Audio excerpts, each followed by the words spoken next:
जय श्री राम। सावधान। साधना करते समय आपके पास ये शक्तियाँ जरूर आती हैं।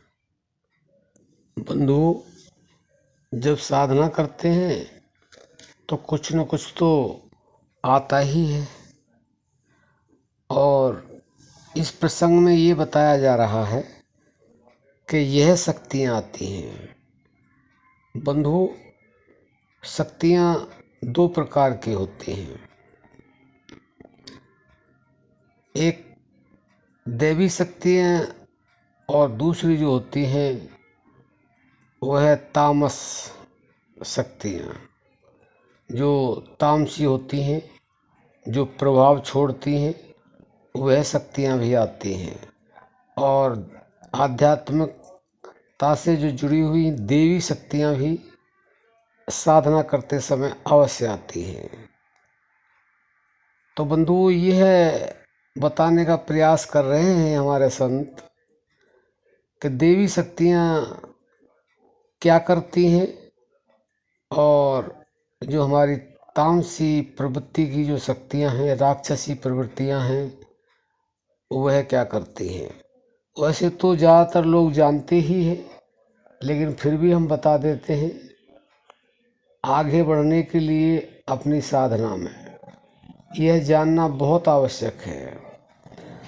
साधना में हम आगे बढ़ रहे हैं धीरे धीरे, तो साधना के समय अगर हमारे मन के अंदर और राक्षसी प्रवृत्तियों का विचार आएगा तो वह हमारे लिए ठीक नहीं है। तो उनसे सावधान रहना होगा। उनकी तरफ हमने रुझान करना नहीं है, उनकी तरफ हमने ध्यान देना ही नहीं है और बिल्कुल भी ध्यान नहीं देना है। क्योंकि वो शक्तियाँ किस लिए आती हैं? वह शक्तियाँ इसलिए आती हैं, वह चाहती नहीं है कि हम साधना में आगे बढ़ें और अपने लक्ष्य को पूरा करें। इसलिए वह शक्तियाँ आती हैं और प्रलोभन भी देती हैं, कभी स्त्री के रूप में, कभी धन के रूप में, कभी और किसी रूप में। तो आपने सावधान रहना है। आपने उधर बिल्कुल भी 1% भी ध्यान नहीं देना है। ये साधना में आपको सावधानी बरतनी है। दूसरी जो शक्ति है वह दैवी शक्ति होती है। दैवी शक्तियाँ इसलिए आती हैं कि आप साधना में आगे बढ़ रहे हैं तो आपका सहयोग करें, और सहयोग के साथ साथ वह देवी शक्तियाँ आपकी परीक्षा भी लेती हैं। तो आप घबराएं नहीं, जो भी परीक्षा लें उनमें आप उत्तीर्ण हो। उस समय ध्यान करें कि यह कौन सी शक्ति है, देवी शक्ति है, हमारी परीक्षा ले रही है। तो उस परीक्षा में उत्तीर्ण होने के लिए आप पूरा एकाग्रचित कर दें, तो आपको समझ में आ जाएगा ये देवी शक्ति हमारी परीक्षा ले रही है, ये हमारी साधना को आगे बढ़ा रही है।